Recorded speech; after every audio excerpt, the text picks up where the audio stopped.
semua KPPS karena bukan di kota.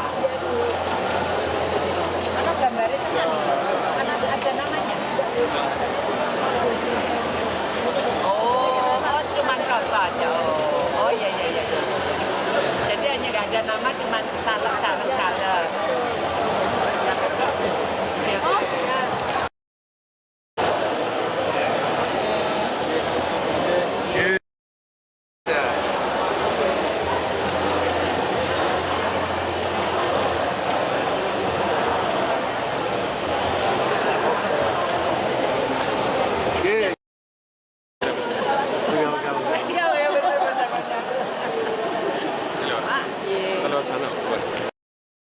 Ini berapa? Oh, ini yang anu ya? Ini yang DPRD. Ini apa? Oh, DPD.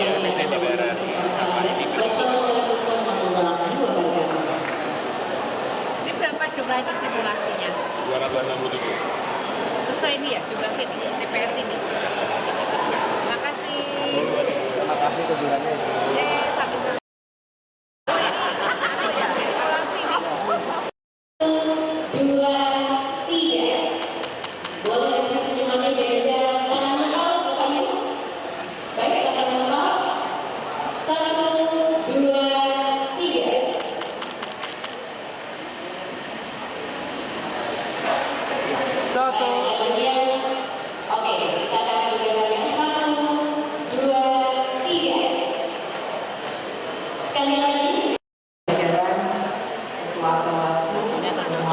Simulasi ini.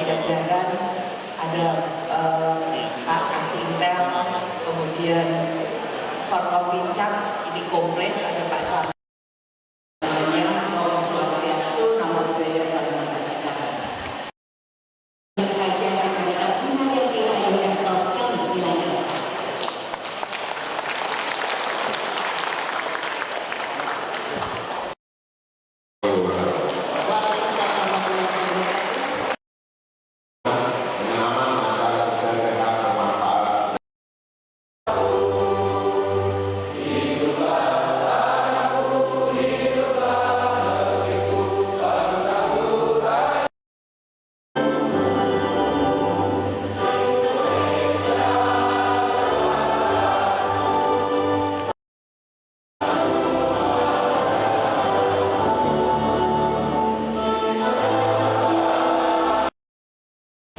Mas, saya pakai habis kampanye.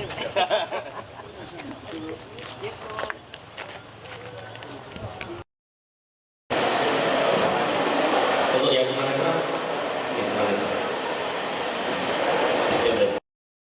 Untuk tunanetra untuk surat suara presiden dan wakil presiden dan suara DPD yang sudah disediakan di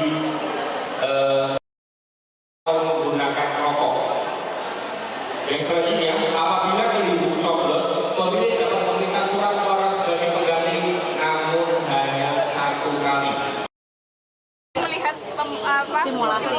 Ya, simulasi. Jadi ya ini kan sebenarnya kan juga baru saja sepertinya baru saja ini ya pesta demokrasi lagi, tapi hari ini tanggal 14 nanti akan ada pesta demokrasi lagi. Tapi tentunya masyarakat juga sudah familiar, masyarakat juga sudah tahu, tetapi ini kan mengingatkan kembali bagaimana tata caranya, bagaimana tahapan-tahapannya di saat pemungutan suara. Ya, kita harapkan semuanya bisa berjalan lancar. Memang yang menjadi satu perhatian atau atensi ini kan kalau musim hujan, sehingga kemarin kami juga pemerintah kota bersama ke KPU kemarin juga sudah sosialisasi lagi pada saat TEPRA ini untuk bagaimana tahapan-tahapannya, kemudian juga stressingnya apa, karena awal Februari ya Mas ya, nantinya sudah mulai distribusi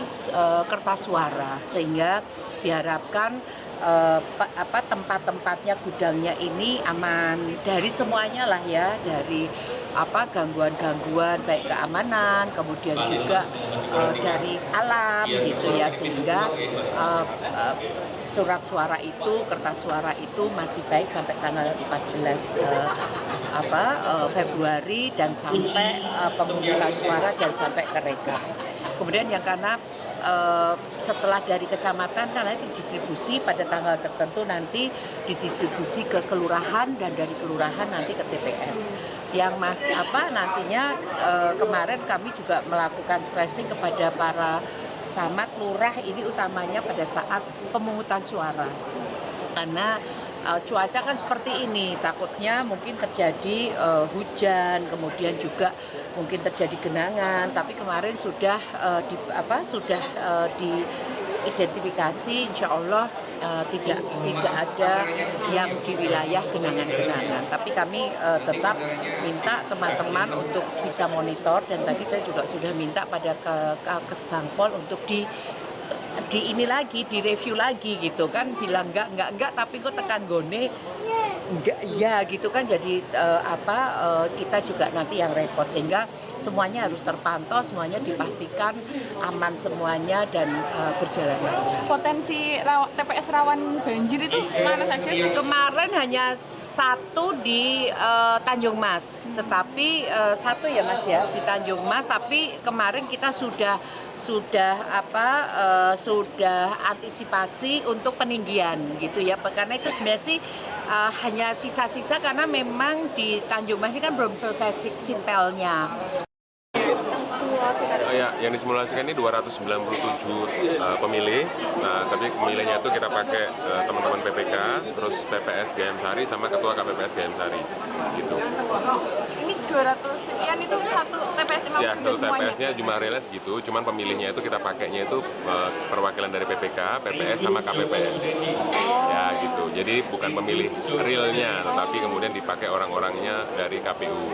Tujuan utamanya kan yang penting kan dari simulasi ini itu adalah yang pertama adalah kita memastikan bahwa proses pra dan juga pemungutan sampai penghitungan itu tata caranya benar, karena ini kan nanti juga akan kita bikinkan videonya, sehingga harapannya dari kegiatan ini tuh selain kita kemudian belajar, kita juga bisa bikin sebuah konten yang nantinya itu akan menjadi edukasi untuk seluruh KPPS Kota Semarang gitu. Sejauh ini ada kendala nggak Mas untuk proses simulasi? Kan ini yang kedua kali. Estimasi waktu kebiasaan berapa? Ya, kalau estimasi waktu saya kira sama Mas, jam 7 sampai jam 1, itu semuanya sama. Satu kali Sekali orang nyoblos. Satu orang itu saya kira nggak ada 2 menit ya Mas, karena mereka datang ngisi absensi, daftar surat suara, ke bilik suara, mencoblos, lalu kemudian mereka masukkan surat suara ke kotak suara, keluar, dicelupin tinta, selesai. Jadi harusnya sekitar 2-3 menit itu sudah selesai. Nah, tetapi yang kita butuh estimasi itu nanti proses ketika merekap. Nah, itu juga memang akan beda-beda waktunya. Makanya kemudian nanti di dalam proses rekapitulasi ini kita juga tidak kemudian secara full, tetapi nanti prosesnya adalah yang penting sudah tahu hasilnya berapa. Ya, nanti akan dibacakan 1, 2, 3, 4, 5. Nggak sampai full juga bacakannya, udah langsung diisi isinya berapa. Lalu kemudian nanti proses merekapitulasi pakai sistem informasi rekapitulasi. Mas tadi terkait dengan TPS rawan banjir, antisipasinya KPU sudah Ya, KPU sudah berkoordinasi dengan pemerintah Kota Semarang. Kemarin kita juga diundang dalam forum TEPRA, kita sudah koordinasi dengan seluruh lurah camat Kota Semarang, dan saya kira kita memang tidak bisa memprediksi rawan dan tidak rawan, karena kalau sebenarnya sampai hari ini tidak ada TPS yang rawan di Kota Semarang. Tetapi kita mengantisipasi proses-proses alam yang itu tidak bisa kita prediksi, seperti kemudian adanya hujan, adanya longsor, adanya angin yang cukup kencang, banjir. Karena mungkin ada beberapa TPS yang itu tidak menggunakan ruangan tapi pakai tenda kan, seperti itu. Sehingga sebenarnya itu yang perlu kita kuatkan adalah bagaimana koordinasi di lapangan ketika terjadi hal-hal yang force major seperti ini. Kan harus ada tindakan-tindakan yang diambil, dan itu tidak hanya KPU saja, tetapi KPU harus bersinergi dengan pemerintah kota, dengan pengawas juga, dan juga dengan teman-teman dari TNI Polri, sehingga akhirnya proses pelaksanaan pemilu itu baik dari pemungutan dan penghitungan itu bisa sampai selesai, dan hasilnya juga bisa valid dan juga kemudian bisa dihormati oleh seluruh masyarakat. Saya kira gitu. kalau proses distribusi Rencana kita mulai dari awal Februari, kita distribusi logistik ke seluruh kecamatan. Modelnya bertahap, nanti di satu hari mungkin ada 1 sampai 2 kecamatan yang kita kirimin. Hari ini juga masih proses pengepakan surat suara ke dalam kotak suara. Ini lagi berlangsung Kecamatan Ngalian. Untuk selanjutnya nanti kecamatan-kecamatan selanjutnya melakukan pengepakan. ada temuan bekas suara rusak. Saya lebih suka menggunakan bahasa itu surat suara kurang layak digunakan. Nah, surat suara yang digunakan itu kemarin sudah kita laporkan ke KPU RI dan jumlahnya sangat sedikit di bawah standar deviasi 0,5%. Kemarin itu rata-rata angkanya 0,2 sampai 0,3% dari jumlah surat suara yang dicetak. Dan itu masih di bawah dari standar deviasi. Dan pada intinya kan yang penting itu dilakukan pergantian. Jadi problematikanya itu kan karena kita anggap ini kurang layak gitu dan kita harap diganti. Sudah ada penggantian, Mas? Sudah dalam proses penggantian. Gitu? Sudah ya. Jelajahi cara baru mendapatkan informasi. Download Metro TV Extend sekarang.